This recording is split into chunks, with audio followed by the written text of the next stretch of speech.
मुंबईत गेल्या काही दिवसांपासून तापमानात वाढ झाली आहे। त्यामुळे असह्य उकाडा आणि बरोबरीने उन्हाचा चटकाही सहन करावा लागतोय। आता मुंबईसह ठाणे, पालघर तसंच राज्यातील इतर काही भागात रविवारपर्यंत मेघगर्जनेसह पावसाचा अंदाज हवामान विभागानं व्यक्त केलाय। मागील 2 दिवसांपूर्वी संपूर्ण राज्यात पावसानं हजेरी लावली। पावसाचा अंदाज असला तरी काही भागात उन्हाचाही ताप आहे। उकाडा आणि उन्हाचे चटके यामुळे नागरिक हैराण झालेत। अनेक भागात तापमानाचा पारा 35 अंशांच्या पुढे नोंदवला जातोय। त्यामुळे दुपारच्या वेळी घराबाहेर पडणं तापदायक ठरत आहे।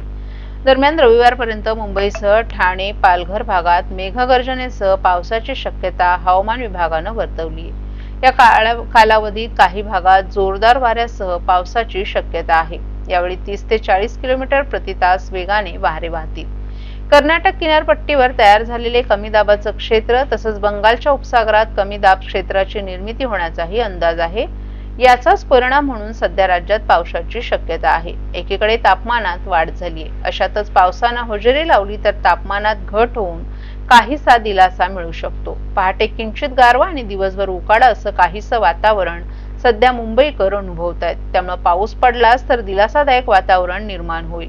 हवामान विभागाच्या कुलाबा केंद्रात गुरुवारी 34.6 अंश सेल्सिअस तर सांताक्रूज केंद्रात 36 अंश सेल्सिअस कमाल तापमानाची नोंद झाली।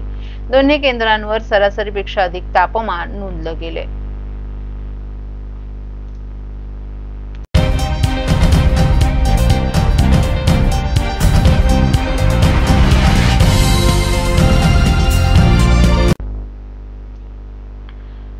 उपमुख्यमंत्री एकनाथ शिंदे यांच्या शिवसेनेचे नेते तथा राज्याचे परिवहन मंत्री प्रताप सरनाईक यांनी गुरुवारी राष्ट्रवादी काँग्रेसचे अध्यक्ष शरद पवार यांची भेट घेतली।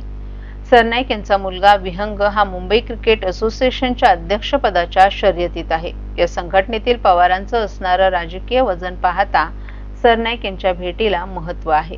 परिवहन मंत्री सरनाईक यांनी पवार यांची त्यांच्या सिल्वर ओक निवासस्थानी भेट घेतली। यावेळी त्यांच्यासोबत त्यांचे सुपुत्र तथा मुंबई प्रीमियर लीगचे अध्यक्ष विहंग सरनाईकही उपस्थित होते। पवार यांना भेटून बाहेर पडताना सरनाईक यांनी दिवाळीच्या शुभेच्छा देण्यासाठी पवारांची भेट घेतल्याचं माध्यमांना सांगितलं। मुंबई क्रिकेट असोसिएशनच्या कार्यकारी समितीची त्रैवार्षिक निवडणूक 12 नोव्हेंबर रोजी होणार आहे। विद्यमान अध्यक्ष अजिंक्य नाईक यांना लोढा समितीच्या शिफारशीनुसार यावेळी निवडणूक लढवता येणार नाही। असोसिएशनच्या विद्यमान कार्यकारिणीवर शरद पवार गटाचं वर्चस्व आहे। विहंग यास असोसिएशनचा अध्यक्ष करण्यासाठी प्रताप सरनाईक यांनी पवारांची भेट घेतल्याचं समजतं। एमसीएचा मुंबई संघ भारताच्या प्रथम श्रेणी क्रिकेटमधील प्रबळ संघ म्हणून ओळखला जातो। मुंबई क्रिकेट संघाला विक्रमी 41 वेळा रणजी ट्रॉफी जिंकली आहे। विजय मर्चंट, सुनील गावस्कर, सचिन तेंडुलकर यांच्यासारखे टीम इंडियाचे दिग्गज खेळाडू एमसीएच्या संघाकडून खेळले आहेत। महाराष्ट्रातील वेगवेगळ्या प्रदेशात क्रिकेटचं संचालन करण्यासाठी संस्थांपैकी एमसीए एक महत्त्वाची क्रिकेट संघटना आहे। मुंबई क्रिकेट असोसिएशनच्या अध्यक्षपदासाठी राज्याचे उद्योग मंत्री उदय सामंत यांचे बंधू आणि शिंदे सेनेचे शिवसेनेचे आमदार किरण सामंत, भाजपचे विधान परिषदेचे आमदार प्रसाद लाड हे इच्छुक आहेत। सामंत आणि लाड यांनी मागच्या आठवड्यात शरद पवार यांची भेट घेतली। असोसिएशनचे विद्यमान अध्यक्ष अजिंक्य नाईक हे पवार गटाचे आहेत। मागच्या निवडणुकीत भाजपचे नेते ॲडव्होकेट आशिष शेलार यांच्या उमेदवाराचा पवार गटाच्या उमेदवारानं अध्यक्षपदाच्या निवडणुकीत पराभव केला होता। मुंबई क्रिकेट असोसिएशनवर कायम राजकीय मंडळींचंच वर्चस्व राहिले।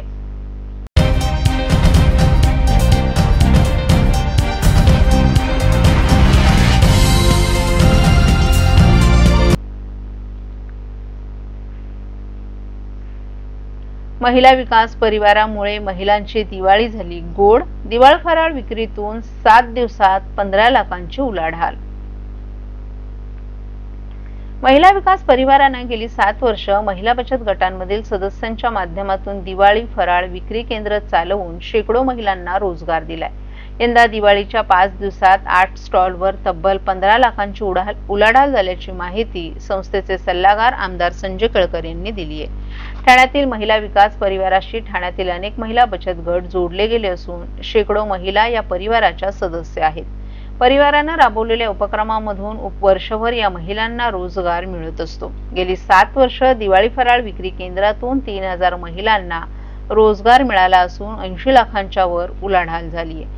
या उपक्रमाबाबत बोलताना केळकर यांनी शहरात यंदा 8 फराळ विक्री केंद्र चालवण्यात आल्याचं सांगितलं. सुमारे 400 महिलांपैकी काहींनी फराळ तयार केला, काहींनी त्यांचं पॅकिंग केलं तर काहींनी विक्री केंद्रांवर योगदान दिलं. हा फराळ दर्जेदार आणि वाजवी दरात मिळत असल्यानं नागरिकांनी केंद्रांना उदंड प्रतिसाद दिला. दिवाळीच्या 5 दिवसात या व्यवसायातून 15 लाखांची उलाढाल झाली असून मिळालेला नफा महिलांना वाटण्यात आलाय. प्रत्येक महिलेला 14 ते 15 हजार रुपयांचं उत्पन्न मिळाल्यानं त्यांची दिवाळी गोड झाल्याची माहिती केळकर यांनी दिली आहे. साहेब, आपल्या महिला विकास परिवारातर्फे महिलांनी आपले आभार व्यक्त केले, काय सांगाल त्याबद्दल? आमचा महिला विकास परिवाराच्या माध्यमातून 7 वर्षापासून सुरू केलेला दिवाळी फराळ विक्रीचा उपक्रम अतिशय यशस्वी झाल्याचं आम्हाला यावर्षी दिसून आलंय. जवळजवळ 8 ठिकाणी आम्ही दिवाळी फराळ विक्रीचे स्टॉल लावले होते महिला विकास परिवाराच्या माध्यमातून. आणि या माध्यमातून बचत गटामधल्या आमच्या ज्या महिला आहेत, ज्या आमच्या सदस्य आहेत महिला विकास परिवाराच्या, अशा 350 ते 400 महिलांना या आठवड्याभरामध्ये चांगला रोजगार उपलब्ध झाला. म्हणजे प्रत्येक आमच्या महिला भगिनीने 15,000 तरी रोजगार तिने या विक्रीतून केला असेल. काही महिलांनी फराळाची निर्मिती केली, काही महिलांनी पॅकिंग केलं आणि काही महिला ज्या आहेत त्या या निरनिराळ्या ठिकाणी ज्या आम्ही महिला विकास परिवारचे जे विक्री केंद्र उभारलेली होती त्या ठिकाणी त्या महिलांनी सहभाग केला आणि जवळजवळ 350च्या वर महिलांना याचा उपयोग झाला. 15 लाखाच्या वर एकंदर टर्नओव्हर गेल्या 5 दिवसामध्ये झाला. मला वाटतं की हा महिला सक्षमीकरणाचा जो आमचा प्रयोग आहे किंवा उपक्रम आहे म्हणा, तो निश्चितपणे या माध्यमातून यशस्वी झालेला दिसतोय. सर्वच महिलांनी महिलांकरता महिलांच्या रोजगारासाठी निर्माण केलेलं केंद्र, याच्यामध्ये जे जे नफा मिळाला तो सगळा महिलांनाच देण्यात आल्यामुळे अतिशय आनंदाची दिवाळी जी आहे ती आमच्या या महिला भगिनींना निश्चितपणे झाली.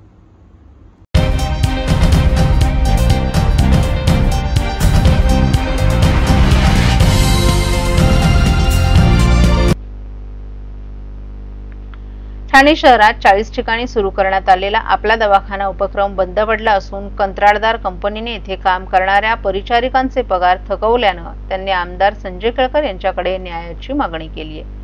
हे दवाखाने बंद पडल्यानं त्याचा ताबा इतर व्यावसायिकांनी घेतल्याची देखील चर्चा आहे. शहरात 40 ठिकाणी सुरू असलेल्या दवाखान्यांमध्ये काम करणारे कर्मचारी आणि परिचारिका बेरोजगार झाले असून त्यांचा 6 महिन्यांचा पगार देखील थकलाय. हा पगार मिळवून देण्याची मागणी या कर्मचाऱ्यांनी जनसेवकाचा जनसंवाद या कार्यक्रमात आमदार संजय केळकर यांच्याकडे निवेदन देऊन केली आहे.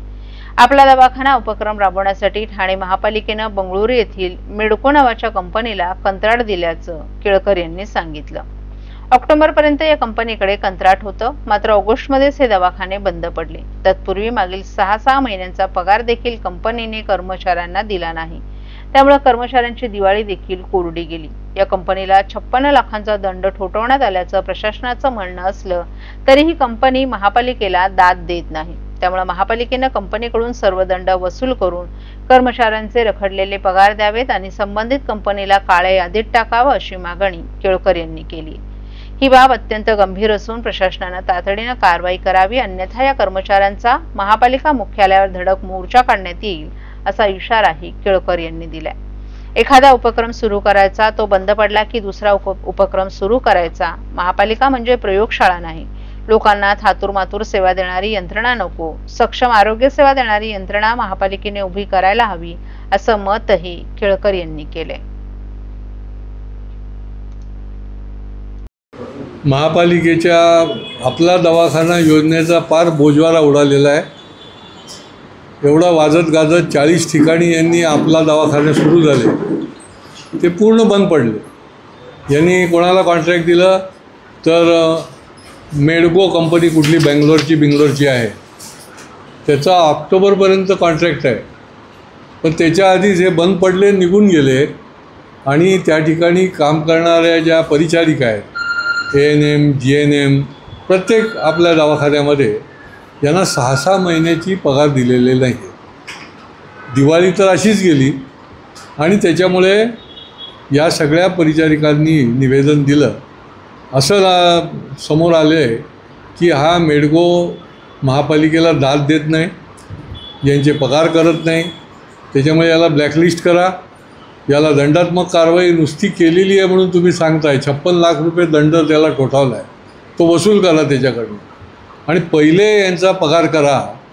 अन्यथा या सगळ्या ANM आणि GNMच्या ज्या परिचारिका आहेत, शेवटी या कष्टकरी आहेत, कष्ट करून तिथे काम करत आहेत त्या, आणि त्यांना ऑगस्टला तुम्ही डिस्कंटिन्यू केलं, पण त्याच्या आधीचे पगार तुम्ही दिलेले नाही आहेत. त्यामुळे त्यांना घेऊन ते महापालिकेसमोर धरणं आंदोलन करायला लागेल त्यांना.